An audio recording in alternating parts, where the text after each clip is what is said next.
반갑습니다. 세 번 설교하려니까 죽겠습니다. 그러나 여러분들 보면서 오늘을 살고 있는 다음 세대들, 여러분이 딱 그런 세대인 것 같습니다. 여러분들 앞에 설 때 제 심장이 다시 뛰는 모습을 보면서 여러분들에게 소망이 있다. 다음 세대를 생각하는 여러분들, 그리고 오늘을 살고 있는 여러분 자체가 희망이다. 이런 생각이 듭니다. 오늘 말씀을 통해서 하나님께서 우리에게 주시는 다음 세대를 향한, 그리고 나를 향한 그런 열정들이 회복이 됐으면 참 좋겠습니다. 저는 여러분 보시는 것처럼 생긴 것 같지 않게 시골 출신입니다. 그래서 굉장히 시골에서 자랐습니다. 어렸을 때부터. 제 고향은 경기도 양평입니다. 저는 여름에는 물고기를 항상 잡으러 다녔고, 제 일상이 늘 그랬습니다. 물고기 잡으러 다니고, 겨울에는 토끼를 잡으러 다니는 게, 토끼와 새를 잡으러 다니는 게 제 일상이었습니다. 언제까지냐? 고등학교 1학년 때까지 그랬습니다. 제 자아가 생긴 것이 고등학교 2학년 때였습니다. 내가 누굴까? 어디서부터 왔고 나는 지금 어디 있고 어디를 가야 될까? 이 고민을 시작한 게 고등학교 2학년 때이죠. 그러니까 고등학교 1학년 때까지는 여러분 정글의 법칙 자주 보시죠? 그 김병만이 했던 것에 수십 년 전에 이미 제가 달인이었죠. 그렇게 늘 살던 사람이었습니다.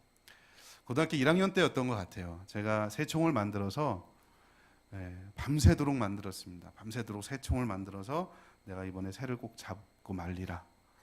여러분 새총이 뭔지 아세요? 새를 잡는 총입니다.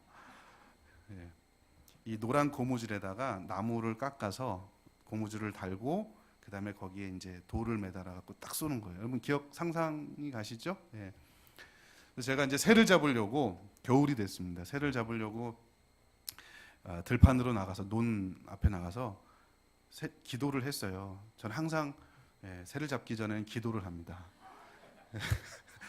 잡혀야 되니까. 그래서 기도, 하나님 꼭 잡게 해주세요. 기도를 하고서 새총을 쐈는데, 쏘고 갔더니 바닥에, 여러분 기도의 능력을 경험하신 분들은 아마 아실 거예요. 한 발을 쐈는데 100마리가 죽어 있어요. 목사가 얘기했는데 안 믿네. 목사님 얘기할 때 좀 믿어주세요. 한 발을 쐈는데 100마리가 죽어 있는 거예요. 그래서 나는 내 기도가 응답이 됐겠지, 확신 가운데 기도하면서 쐈거든요. 근데 갔더니 진짜 우두둑 엄청 떨어져 있는 거예요. 근데 가만히 보니까 그 떨어져 있는 것 중에 새총에 맞아서 죽은 건 하나도 없더라고요. 한 발을 쐈는데 하나라도 맞았어야 되는데 새총에 맞아서 떨어진 건 없고 다 죽었는데, 이게 그럼 도대체 뭘까? 가만히 봤더니, 여러분 그 해에 저 시골에 자랐잖아요. 농사를 졌는데 농약을 너무 많이 준 거예요. 그래서 이제 이삭이 떨어졌는데 철새들이 와서 이 이삭을 주워 먹고 딴 나라로 가야 되는데 그만 거기서 죽은 거죠. 그때 실망감이 오더라고요. 새가 죽어서 실망이 아니라 내 기도의 능력이 이렇게 없었나. 여러분 제가 그걸 어렸을 때 보면서 아직도 논에 가면 그 모습이 보여요. 새들이 정말 새 한 100마리 되는 것 같아요. 다 죽어 있는 거예요. 그 모습을 보면서 제가 뭘 느꼈냐? 아무리 다른 나라에서 건강한 새가 오더라도 지금 이 땅에서 생태계가 파괴되면, 오염되면 아무리 건강한 새가 오더라도 결코 살 수 없다.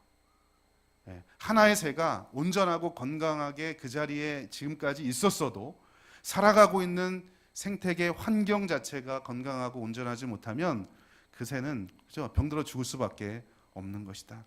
그러므로 생태계가 굉장히 중요하다라는 사실을 느꼈습니다. 여러분 이 생태계와 관련된 내용은 굳이 짐승들에 대한 이야기만은 아닐 겁니다. 여러분 얼마든지 우리 주변에도 예를 들어볼 수 있죠. 사람에게도 동일하게 해당됩니다. 원전 지역에 사는 사람들의 암 발병률이 2배 정도 높다고 그래요. 여수에 있는 화학공단 그 주변에 사는 사람들의 이 암 발병률도 한 2.5배 정도 높다는 통계 자료가 신문을 통해서 많이 보도되고 있습니다. 여러분 우리가 운동을 아무리 열심히 하고 건강식을 일부러 찾아 먹고 보양식 찾아 먹고 건강하기 위해서 별의별 거 다 하고 한다 할지라도 내가 살아가고 숨쉬고 살아가고 이 환경 자체가 오염이 돼 있으면 그 사람은 결국 건강하게 살 수 없다라고 하는 것이죠. 여러분 요즘같이 황사 또 미세먼지, 초미세먼지가 엄청 많은 이런 시대는요.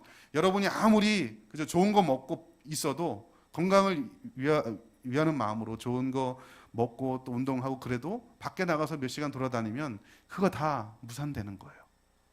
뭡니까? 생태계거든요. 생태계가 파괴되면 모든 게 다 끝난다는 겁니다. 여러분 이거는요. 동물, 사람에게뿐만 아니라 우리의 신앙도 동일합니다. 여러분 한 사람이 아무리 건강해도요. 여러분을 둘러싸고 있는 신앙 생태체계가 파괴되어 있고 오염되어 있으면 여러분은 건강한 신앙인으로 자랄 수 없습니다. 어렸을 때 제가 친구를 전도를 했어요. 전도를 해서 데리고 교회를 데리고 갔는데 얘가 교회 와서 몇 번 지내다 보니까 너무 재밌는 거예요. 그래서 수련회를 같이 갔어요. 수련회를 갔는데 가서 은혜를 받은 거예요. 방언도 하고 막 기도하는데 나는 방언 꽤 오랫동안 다녔는데 방언도 못하고 애들 말로 쪽팔린데 얘는 방언도 하고 뭐 은혜 체험을 한 거예요. 너무 놀랬죠. 갔던 사람들 다 놀랬습니다. 와, 하나님께서 얘한테 역사하시는구나. 근데 여러분, 얘가 수련회 갔다 와서 은혜를 받고 한 달 동안은 꾸역꾸역 잘 나오더라고요. 그런데 한 달 후에부터 교회를 안 나오기 시작해요. 나오지 않아요. 그래서 집에 갔더니 얘가 교회 안 나가겠다는 거예요. 가만히 봤더니 아버지가 알코올 중독자이시고 어머니 늘 폭력하고 자녀들 때리고 그러면서 자기도 늘 그걸 보고 자란 거죠. 순간적으로 교회 가서 체험하고 은혜 체험하고 뭔가 바뀔 것 같았는데 바뀐 사람이 다시 원래 있었던 그 체계로 돌아가니까 이게 회복이 안 되는 거예요. 여전히 갈등이 있고 고민이 있고 폭력이 있고 뭐 늘 그죠. 그런 사회 환경, 그 가정 환경 속에 들어가니까 이 친구가 또 도로 원래대로 돌아간 거예요. 졸업하고서 만났어요. 만났더니 교회 안 다니더라고요. 술 담배 다 하고. 예. 제가 신학대학 들어간 거 아는데 옆에 지나가면서 야, 내 담배 펴도 되지? 그런 거예요. 피라고. 그걸 보면서 한 사람이 건강하게 되는 데 있어서 그 사람의 노력도 중요하지만 그 한 사람을 잘 키우는 것도 중요하지만 그 사람을 둘러싸고 있는 신앙 생태 체계를 얼마나 건강하게 만들어 가는가 이게 정말 중요하다 하는 사실을 저는 깨달았습니다. 여러분 다음 세대 신앙 교육을 이야기할 때 우리가 이런 얘기를 많이 합니다. 어떻게 하면 한 학생이 교회 왔을 때에 이 학생을 위해서 얼마나 많은 열정과 에너지를 투자해서 하나님 만나게 할 것인가 이런 이야기들을 많이 합니다. 틀린 말 아닙니다. 좋은 말이고 옳은 이야기지요. 근데 여러분 이제는 한 걸음 더 나아가야 됩니다. 그 학생을 위해서 교회 와 있는 시간에만 예배 잘 드리게 하고 찬양하게 하고 그리고 떡볶이 먹으러 가고 피자 먹고 단합대회 하고 여러분 그거 가지고 그 사람이 변화되는 게 아니라는 겁니다. 그 사람이 살아가고 있는 여러분 생태체계가 얼마나 많이 있습니까? 교회도 있지만 가정도 건강해야 되고 가정도 있지만 그가 살아가고 있는 직장, 대학교 그리고 일반 학교 그죠? 일상도 건강해야 됩니다. 그렇지 않으면 아무리 교회에서 은혜 받고 눈물 찔끔 흘리고 다시 집에 돌아가고 일상으로 돌아간다 할지라도 여러분 신앙 생태체계가 건강하지 않으면 그 사람은 온전히 설 수 없다라고 하는 것이죠. 그래서 여러분 이제는요 교회만 제대로 다음 세대를 가르쳐서도 될 일이 아닙니다. 가정에서도 다음 세대들을 여러분들을 제대로 신앙교육해야 되고요. 그리고 학교, 직장, 일상에서도 하나님을 만날 수 있는 신앙 생태체계가 마련이 돼 있어야 한 사람이 온전히 설 수 있다라고 하는 것입니다. 여러분 그렇지 않나요? 여러분 교회에서 오늘 예배하고 찬양하고 뜨겁게 찬양했어요. 내일부터 또 학교 가잖아요. 학교 가면 일상으로 돌아가는 겁니다. 그런데 일상에 있는 생태체계가 건강하지 않아요. 주변에 있는 친구들이 다 악해요. 그죠? 그러면 그 사람들하고 만나면서 내가 물들게 되는 거예요. 건강한 신앙 생태체계를 만드는 것도 중요하고 내가 그런 곳에 들어가서 사는 것도 중요하다라는 거죠. 그래서 여러분 러시아에서 태어난 이 브론펜 브레너라는 학자가 있는데요. 이분이 생태체계 이론을 만든 사람이에요. 원래 이 사람은 1917년에 러시아에서 옛날에 소련이었습니다. 러시아에서 태어났고 6세 때 미국으로 이민을 갔습니다. 그런데 가만히 보니까 어린아이들 보니까 본성은 똑같은데 자라면서 소련에서 태어난 아이들이 자라는 또 형성되는 세계관이나 삶의 모습과 미국에서 태어난 아이들의 세계관과 삶의 모습이 완전히 다르다는 걸 느꼈어요. 도대체 뭘까? 사람의 본성은 다 똑같은데 어디에서 자라느냐에 따라서 야, 이게 달라질 수 있구나. 사회주의적 가치관을 가지고 자랄 수도 있고 또 민주주의적 가치관을 가지고도 자랄 수 있구나. 그러면서 이분이 연구하기 시작했어요. 그러면서 만들어 놓은 게 바로 생태체계 이론입니다. 사람 한 사람이 중요한데 그 사람에게 영향을 미치는 주변 환경이 훨씬 더 중요하다는 거. 여러분, 저는 이게 앞에도 말씀드렸지만 우리 신앙에도 동일하다고 생각합니다. 우리 세대가 다음 세대에게 물려줄 가장 중요한 사명 중에 하나가 바로 이겁니다. 건강한 신앙 생태체계를 만들어주는 거죠. 교회가 건강해야 하고요. 여러분이 장차 결혼하고 시집가고 장가가서 만들어야 할 가정이 건강해야 되고요. 또 그런 가정들이 모인 이 사회가 건강해야 우리의 자녀들이 건강한 신앙인으로 자랄 수 있다는 겁니다. 교회 와서 단시 1시간 정도 예배하고, 그죠? 잠깐 말씀 듣고 그리고 다시 일상으로, 가정으로, 직장으로, 일터로 가서 아무런 성경적 가치관 영향도 받지 못하고 그렇게 살아가는 환경 속에 또다시 들어가면 그 학생은 변질될 수밖에 없다는 거예요.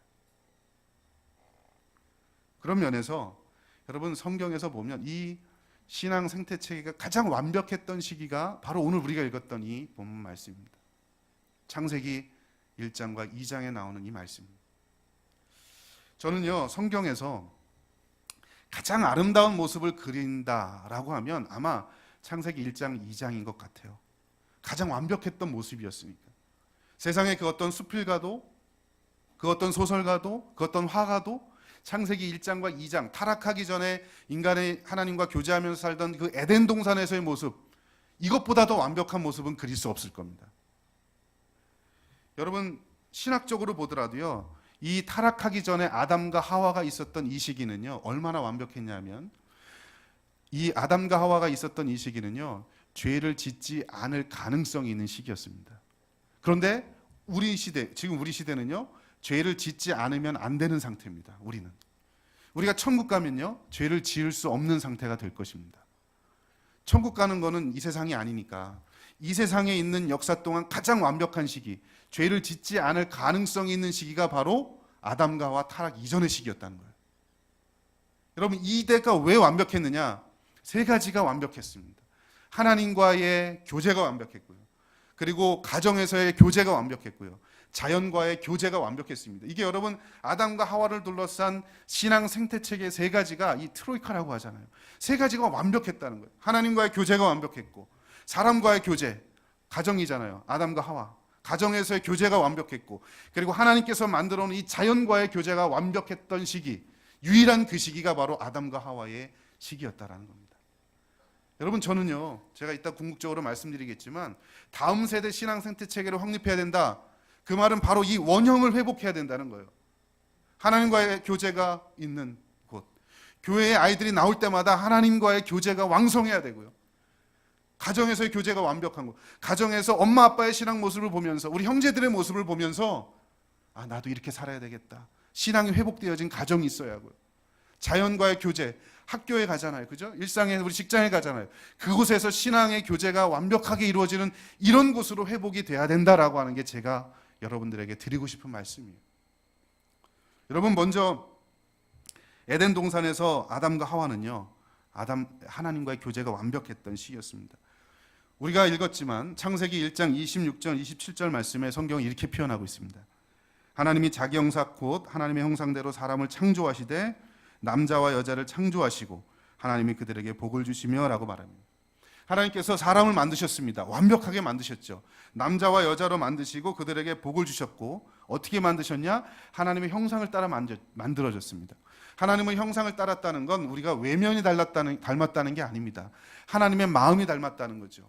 긍휼하는 마음, 사랑하는 마음, 공감하는 마음. 여러분, 그 마음이 있었던 거예요. 하나님이 그렇게 자기를 닮은 사람들로 사람을 만드셨습니다. 그리고 그 자기를 닮은 사람으로 창조하신 하나님께서 그 인간과 교제하기 위해서 창세기 2장 8절에 교제의 장소로 에덴을 만드셨습니다. 성경은 이렇게 말씀합니다. 여호와 하나님이 동방의 에덴에 동산을 창설하시고 그 지으신 사람을 거기 두시니라.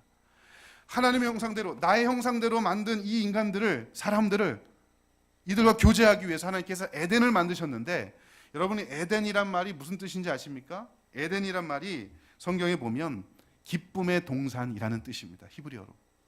여러분, 기쁨의 동산이에요. 그래서 70인경에는요 이걸 파라다이스라고 표현을 했어요. 파라다이스, 천국이죠, 낙원이죠, 기쁨의 동산, 기쁨의 정원, 이렇게 표현된 게 바로 에덴 동산입니다. 하나님이 자기와 교제하려고 아담과 하와를 만드시고 기쁨의 동산, 천국을 만들어 놓으시고 그곳에서 하나님과 교제하게 만들어 주셨다는 겁니다. 이곳에서 아담과 하와는 하나님과 완벽한 영적인 교제가 이루어질 수 있었죠. 여러분, 이게 신앙 생태계예요. 생명나무 실과를 에덴 동산에 만들어 주셨습니다. 아담과 하와가 매일같이 따먹으면서 영생하면서 하나님과 교제할 수 있었어요. 그곳에서 하나님을 찬양하고 하나님께 경배하고 기쁨과 감격이 넘치는 그곳이 바로 하나님과의 완벽한 교제가 있었던 곳이 에덴 동산이었습니다. 저는 다음 세대 신앙 생태체계 교회가 에덴 동산 같은 곳이 되어야 한다고 생각합니다. 여러분, 교회 오면 기쁨이 있고 감사가 있고 찬양이 있고 말씀이 있고 너무나 내 구원받게 해주신 거 감사해서 흥분이 되고 기쁨이 넘치고 교회는 마치 천국에 온 것처럼 기쁨의 동산처럼 여겨져야 합니다. 여러분, 그렇게 만들어 가야 돼요.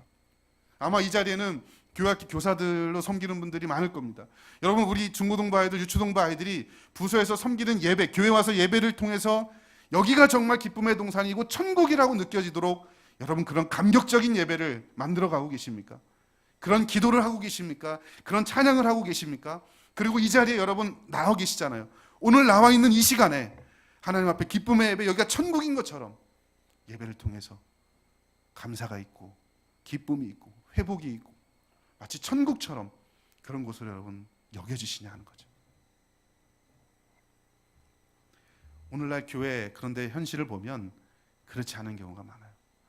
여러분, 기독교 교육에 세 가지 중요한 필드가 있습니다. 장이 있습니다. 교회, 가정, 학교라고 이야기하죠. 이거 우리가 생각할 때 다음 세대 신앙교육, 교회, 가정, 학교 회복해야 된다 이야기하죠. 그런데 다음 세대 아이들한테 교회, 가정, 학교는 어떤 곳인 줄 아십니까? 가기 싫은 세 군데예요. 그죠? 교회 가고 싶지 않아요. 집에 있고 싶지 않아요. 학교 별로 가고 싶지 않아요. 깨져버렸습니다. 그거 회복해야 돼요. 교회는요 천국이 돼야 되는데 교회에서 보내는 시간이 얼마인 줄 아십니까? 여러분, 테드 바워와 팻분이라고 하는 사람이 디모데 출판사에서 책이 나왔는데 크리스찬 학부모와 청소년의 대중문화 읽기라는 책을 썼습니다.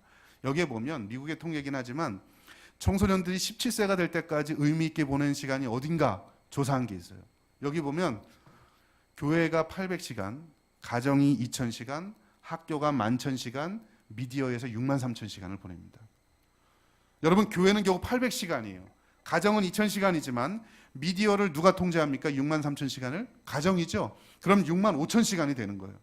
가정에서 65,000시간, 학교 11,000시간, 교회는 겨우 몇 시간이요? 800시간이에요. 이거를요 지난 작년에 우리 교단에서 최초로 방대한 분량의 통계 자료를 하나 냈습니다. 뭐냐면 교육에 관련된, 교회 교육과 관련된 통계 자료를 냈는데, 아이들이 주일날 평균적으로 교회에서 보내는 시간에 대해서 조사를 했는데, 우리 교단 통계예요. 했는데 예배와 성경 공부 합쳐서 88분입니다. 일주일 동안 교회에서 보내는 시간이. 그 중에 설교와 예배로 보내는 시간이 65, 6분 정도 되고요. 그리고 성경 공부로 선생님하고 보내는 시간이 22분, 23분 정도 됩니다. 그래서 합쳐서 88분이에요. 여러분, 교회에서 보내는 시간이 17세가 될 때까지 800시간밖에 안 돼요. 한 주에 1시간 반도 안 되는 시간입니다. 여러분이 작은 시간인데 그마저도 아이들이 오기 싫어합니다. 왜요? 왜 오기 싫어할까요? 이 짧은 시간임에도 불구하고 인격적으로 하나님을 만나는 교육이 이루어지지 않기 때문에 그래요. 교회 오는 것도 억지로 오고, 그리고 예배도 형식적으로 예배드리고, 성경 공부 때도 지식만 주입하는, 여러분 이런 성경 공부, 예배에 감동이 있고 감격이 있고 회복이 있고 교회 오면 에덴 동산처럼 천국처럼 느껴져야 되는데 그냥 여전히 학교 온 것처럼 똑같이 느껴지니까 여러분 다음 세대 아이들이 교회 오고 싶지 않은 거예요. 아담과 하와가 매일매일 생명나무 실과를 따먹으면서 영적으로 공급받고 교제했고, 그래서 설교 말씀이 송이꿀보다 더 달고 성경 공부에 배우는 말씀이 정말 귀하고 내 삶에 적용이 되는 그런 말씀으로 느껴지도록 우리의 다음 세대들을 그렇게 가르쳐야 합니다. 여러분, 교회는요, 그냥 이 자리에 앉아 있다고 여러분이 회복되는 거 아닙니다. 입술 뻥끗했다고 그게 찬양이 되는 것도 아닙니다. 끙끙거리면서 이야기했다고 그것이 기도가 되는 것도 아닙니다. 여러분, 교회는 교회 오면 감동이 있고 회복이 있고 감사가 넘치는 에덴 동산 같은 곳이 되어야 해요. 그게 본질입니다. 말씀을 통해 사람이 살아야 돼요. 여러분, 제가 2015년도 연구를 하나 했는데요. 청소년들 그리고 유치원부 학생들이 교회 오는 이유가 뭔지 아십니까? 왜, 누구 때문에 교회 온다고 생각하세요? 예? 청소년기 지나서 몰라요? 여러분, 학창시절 때 한번 생각해 보세요. 누구 때문에? 친구 때문에. 또 엄마 때문에. 아빠 때문은 거의 없어요. 아빠는 왜 있는지 모르잖아, 그죠? 뭐 초등학생이 그런 얘기 썼다며. 냉장고는 먹을 게 있어서 좋고, 엄마는 먹을 걸 해줘서 좋고, 강아지는 나하고 놀아줘서 좋고, 아빠는 왜 있는지 모르겠다. 예. 엄마 때문에 교회 오고 친구 때문에 교회 올 줄 알고 저도 전제를 가지고 조사를 했는데 한 3,500명 정도 전국 단위 샘플링을 해서 조사를 해봤더니, 여러분, 초등학생, 중학생 평균적으로 60에서 70%가 교회 오는 이유가 자기의 신앙 때문에 교회 온다고 대답했어요. 놀랍지도 않으세요? 놀라는 척 좀 해보세요. 가식적. 자기 신앙 때문에 교회 온대요. 여러분, 자기 신앙 때문에 교회 오는 아이들에게 뭘 줘야 합니까? 아니, 뭘 줄 수 있습니까? 하나님 말씀이죠. 예배의 감격이죠. 회복이죠. 프로그램이 아니에요. 다음 세대를 살리는 거, 그걸 위해서 이 프로그램도 해보고 저 프로그램도 해보고 이것저것 다 해보잖아요. 그것이 다 우리의 아이들을 살리는 게 아닙니다. 여러분도 어떤 기대를 가지고 이 자리에 왔는지 모르겠으나 여러분, 청년부에서 하는 프로그램이 여러분을 살리는 거 아닙니다. 교회 와서 하나님 말씀에 집중하고 예배에 집중하고 예배의 감격 속에 내가 사로잡힐 때 진정한 회복이 일어날 줄로 믿습니다. 그게 천국이 되는 거예요. 하나님과 교제가 완벽했던 에덴 동산처럼 생태계가 만들어져야 되는 거죠. 그런 생태계를 만들어갈 수 있는 우리 모두 될 수 있기를 주의 이름으로 축복합니다. 두 번째, 아담과 하와가 경험했던 완벽한 신앙 생태 체계는요, 가정이었습니다. 여러분, 에덴 동산에서 아담과 하와가 하나님과 교제하고 또 본인들끼리 교제를 했죠. 우리가 읽은 창세기 2장 18절에 이렇게 말씀합니다. 여호와 하나님이 이르시되 사람이 혼자 사는 것이 좋지 아니하니 내가 그를 위하여 돕는 배필을 지으리라. 하나님이 완벽하게 창조하셨지만 혼자 거하는 것이 좋지 않기 때문에, 부족하다고 보이셨기 때문에 하나님께서 남자를 위해서 여자를 창조를 해주셨습니다. 그리고 2장 23절 24절 말씀에 이렇게 불러요. 그렇게 창조된 하와를 보고, 하나님이 나를 위해서 그렇게 창조해 주셨구나, 만들어준 하와를 보고 아담이 어떻게 표현하냐면 이렇게 이야기합니다. 아담이 이르되 이는 내 뼈 중에 뼈요 살 중에 살이라. 이것을 남자에게 취하였은즉 여자라 부르리라 하니라. 그러므로 남자가 부모를 떠나 그의 아내와 합하여 둘이 한 몸을 이룰지니라. 여러분, 아담이 부족한 게 있었죠. 좋아 보이지 못했죠. 그래서 하나님께서 완벽하게 하시기 위해서 하와를 돕는 배필로 주셨습니다. 아담이 경험했던 가정은 완벽한 가정이었어요. 네. 서로의 부족함을 채워주고 서로를 세워주는 신앙 공동체, 가정이 있었기 때문에 이곳이 천국이었던 거죠. 여러분, 아담과 하와의 이야기를 제가 다음 세대 이야기를 하면서 부모와 자녀의 관계로 이야기하는 것이 논리적으로 비약이 될 수 있겠지만, 여러분, 이 본문이 주는 게 뭐냐면요, 가정에서의 신앙 공동체가 그만큼 중요하다는 걸 보여주는 겁니다. 여러분, 가정에서 구성원 중에 그 누구도 완벽한 사람은 아무도 없습니다. 남편의 부족함을 위해서 그래서 아내가 존재하는 거고요, 아내의 부족함을 위해서 남편이 존재하는 거고요, 자녀의 부족함을 위해서 부모가 세워져야 되는 거고요. 때로는요, 여러분 결혼해 보시면 알 겁니다. 부모의 부족함 때문에 자녀가 부모를 돕는 경우도 있습니다. 그래 온전한 공동체가 되는 거죠. 특별히 여러분, 신앙에 있어서 부모의 자녀에 대한 역할은 무엇보다 중요합니다. 거의 결정적입니다. 가정이 그래서 살아야 돼요. 신앙적으로 살아야 돼요. 부모가 신앙적으로 살아야 돼요. 여러분이 아직 결혼 안 했기 때문에 여러분 조금 지나면 이제 부모가 될 겁니다. 지금 이 설교를 지금 들으셔야 돼요. 여러분이 결혼하고 아기 낳고 나서 이 설교를 들으면 아무 의미 없어요. 결혼하기 전에, 아기 낳기 전에 내가 엄마됨이라는 것이 무엇인가? 아빠됨이라는 무엇인가? 결혼이란 것이 무엇인가? 내가 아기 낳으면 그때 자녀 교육 잘 시켜야지. 그게 아니에요. 지금 분명한 가치관이 있어야 돼요. 건강한 가정에 대한 분명한 가치관을 가지고 있어야 됩니다. 여러분, 최근에 기독교 교육의 가장 중요한 화두가 그래서 가정신앙 교육입니다. 제가 여러 가지 연구를 좀 해봤는데요.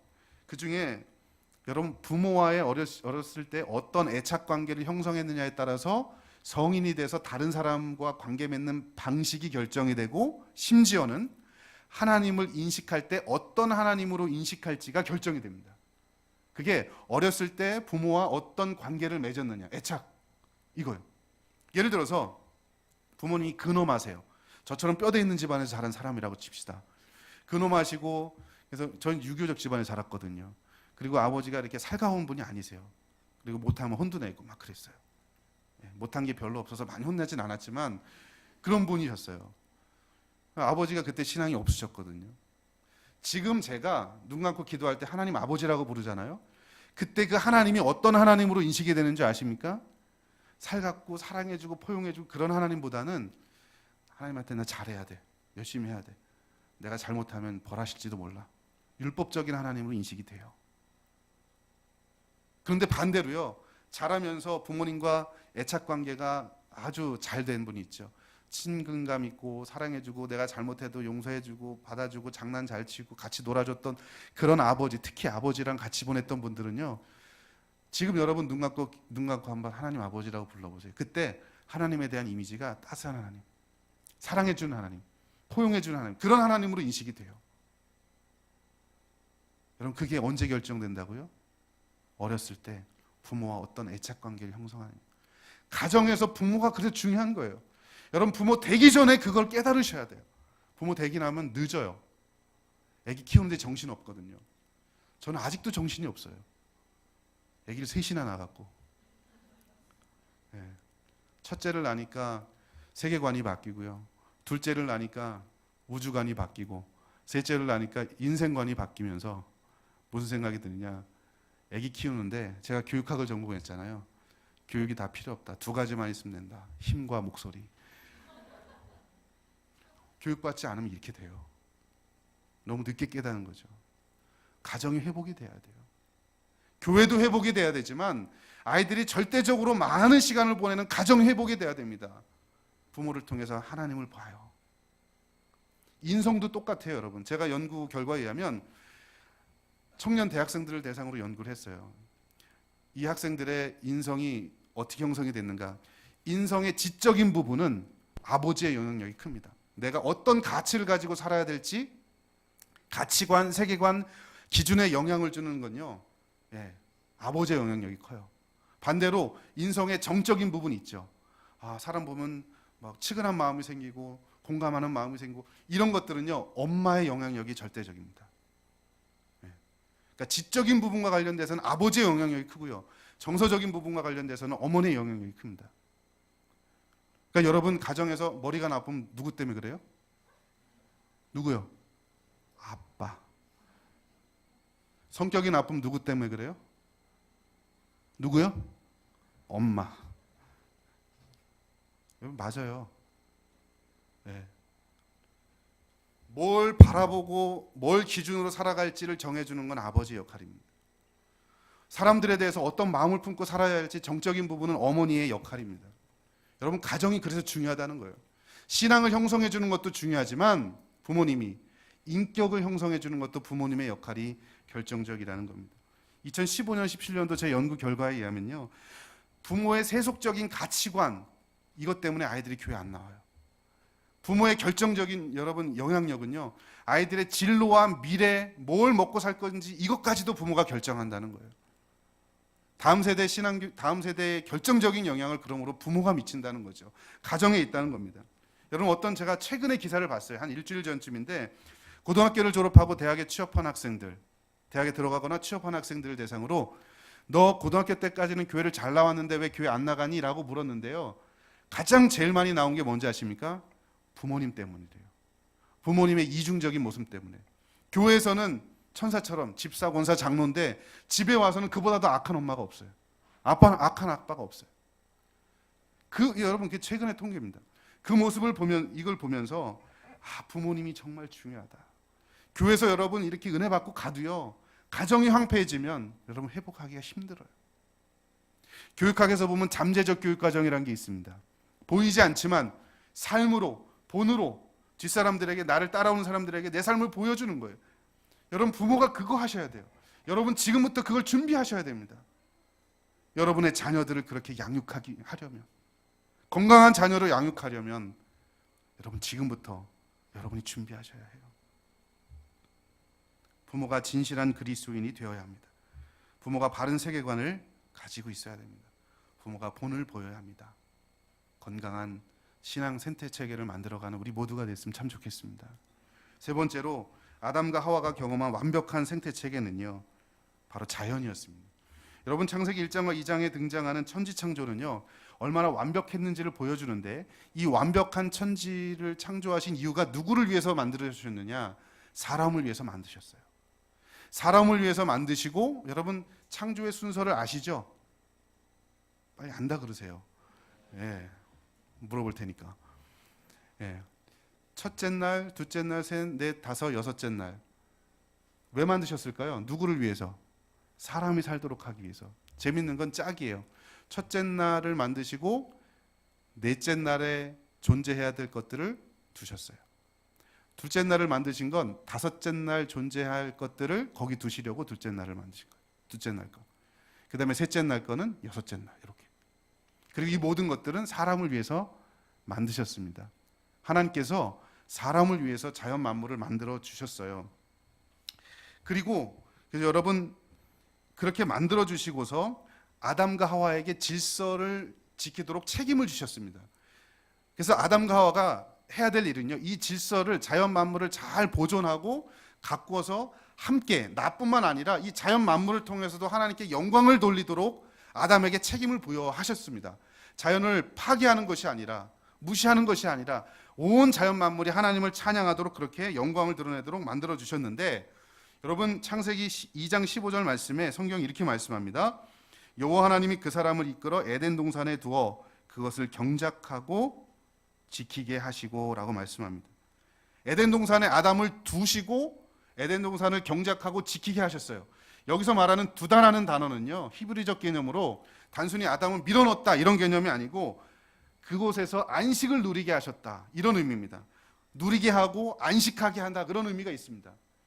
하나님께서 사람을 위해서 만드신 그곳에서 아담을 두시고 거기서 자연과 더불어 안식하고 교제하고 행복을 누리도록 자연 생태계를 만들어 주셨다라고 하는 것이죠. 여러분, 아담과 하와, 그죠? 하나님과 교제 완벽했죠. 가정에서 교제 완벽했죠. 자연에서 교제가 완벽했죠. 그래서 완벽한 신앙 생태 체계를 갖고 있었다라고 말하는 겁니다. 그곳에서, 에덴에서 아담은요, 하나님과의 교제, 그리고 사람과의 교제, 자연과의 교제를 완벽하게 해갔습니다. 여러분, 오늘날 우리 아이들이 누리는 자연 환경은 어떤 곳일까요? 오늘날로 말하자면 이곳은 아마도 학교일 것입니다. 일상이고 학교일 것입니다. 여러분, 아담과 하와가 있었던 그 당시는요, 약육강식의 질서가 지배하는 곳이 아니라 조화와 균형과 보호와 사랑이 넘치는 자연이었죠. 여러분, 오늘날 왜곡된 교육 환경이 어떻습니까? 약육강식이잖아요. 짐승들이 살아가는 그런 세계잖아요. 네가 죽어야 내가 산다. 네가 떨어져야 내가 좋은 대학 들어간다. 여러분, 이게 우리 아이들이 맞다 웃고 있는 자연 환경입니다. 교육 환경이죠. 공교육이 무너진 지는 오래입니다. 선생님과 친밀감도 없습니다.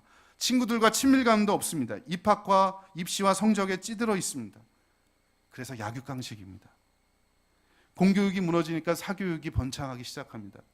여러분, 사교육, 우리 아이들, 청소년들 70%가 사교육을 경험하고 있습니다. 아이들이요, 일주일에 평균 6시간 학원에서 시간을 보냅니다. 1인당 한 달 30만 원 이상씩 학원비로, 사교육비로 나갑니다. 10명 중 4명은요. 수면 시간이 6시간 미만입니다. 더 기가 막힌 건 뭔지 아십니까? 특목고 아이들의 일주일 수업 분량이 주당 80시간입니다. 일반고 아이들은요 70시간입니다. 그런데 노동부에서 제시한 과로사 기준이요 주당 60시간이에요. 과로사 기준보다 훨씬 더 많은 시간을 우리 아이들이 공부하고 있어요. 왜 공부합니까? 여러분 이렇게 공부해도요. 피터 드러커가 이런 얘기를 했습니다. 한국의 아이들은요. 곧 사라질 지식을 위해서 너무나 많은 시간을 낭비한다. 이런 얘기를 해요. 수많은 돈을 들여서 많은 일들을 하지만 유일한 목적은 대학 들어가는 거 하나예요. 그리고 다 잊어버리잖아요. 그리고 완전히 다 잊어버리고 뿐만 아니라 그냥 탈선하는 거예요. 그동안 못했던 거 스프링처럼 튀어올라서. 여러분 그게 우리 교육의 현실입니다. 자연이 황폐한 거예요. 일상이 황폐한 거죠. 지금의 학교가 비인간화를 조장하고 있는 그런 모습은 아닌지. 여러분 이 세 가지 하나님과의 교제, 가정에서의 교제, 자연과의 교제 이 세 가지가 완벽했던 트로이카가 완벽했던 곳이 신약 시대를 살펴보면 제가 볼 때는요 초대교회 당시였던 것 같아요. 여러분 초대교회를 보면 사도행전 2장 43절부터 47절을 요약하면 이 내용입니다. 뭐냐면 성전에 모이기를 힘쓰고 이 교회죠. 집에서 떡을 떼며 가정입니다. 온 백성에게 친송받는 삶을 살았더라. 일상이죠. 그죠? 성전에 모이기를 힘쓰고 가정에서 떡을 떼고 교회와 가정 그리고 온 백성에게 칭송받는 일상생활이잖아요. 자연이고 학교고 일터고 어느 곳에든지 신앙이 완벽했습니다. 비록 그들은 핍박받는 삶을 살았지만 박해를 받는 삶을 살았지만 그들은 하나님 앞에서 온전한 신앙의 생태체계를 만들었고 이것들을 우리를 바라보는 다음 세대들이 우리를 보면서 우리의 자녀들도 건강하게 어떻게 하면 살아갈 수 있을까 고민하면서 그들은 살았다는 거예요. 여러분 적어도 우리가 그런 환경을 만들어야 되지 않겠습니까?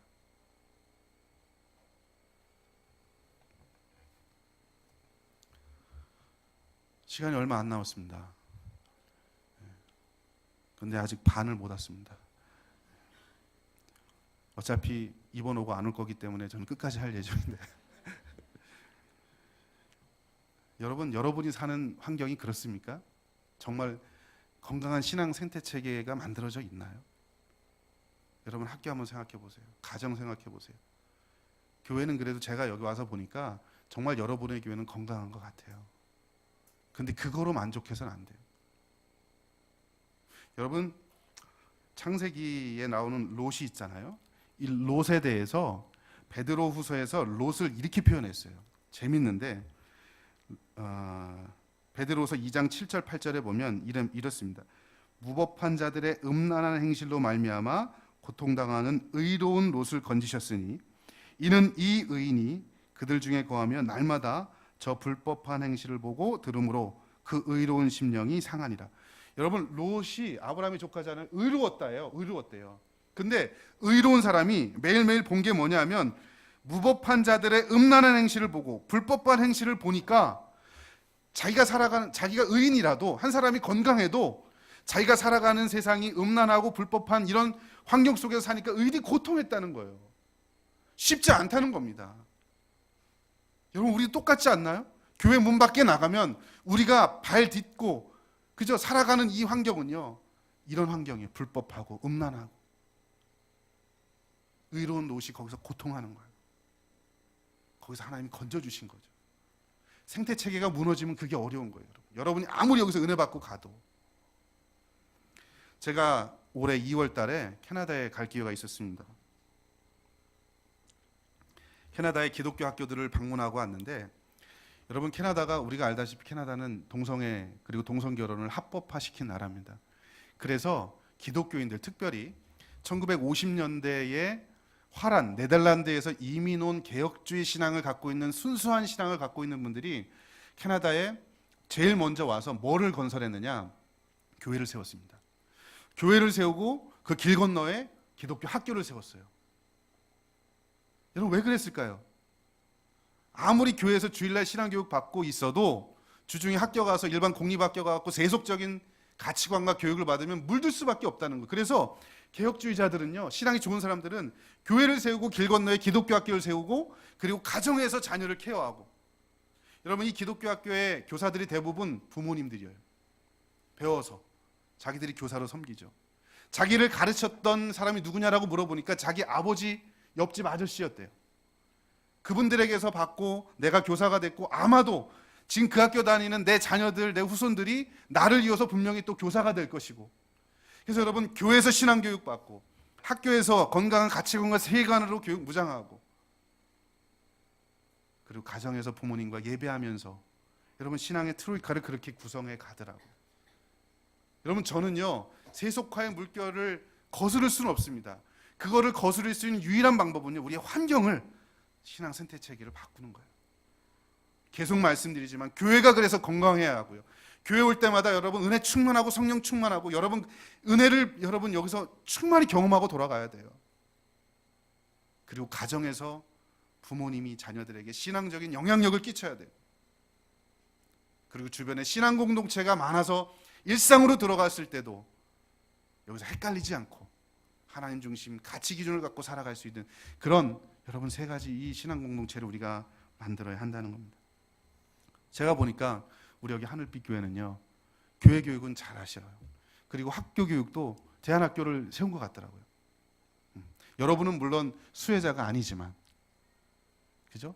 예. 대안학교를 세워서 대안학교를 통해서 우리 아이들이 기독교적 가치관과 세계관을 주중에도 배우는 거죠. 근데 여러분, 대안학교를 세우는데 가장 중요한 건 뭔지 아십니까? 목적이 대안이 돼야지 수단이 대안이 되면 안 된다는 거예요. 작년에 제가 그 연구소에 있는 기독교 학교교육연구소에서 기독교 대안학교 실태조사를 했습니다. 한 260여 개 정도가 있어요.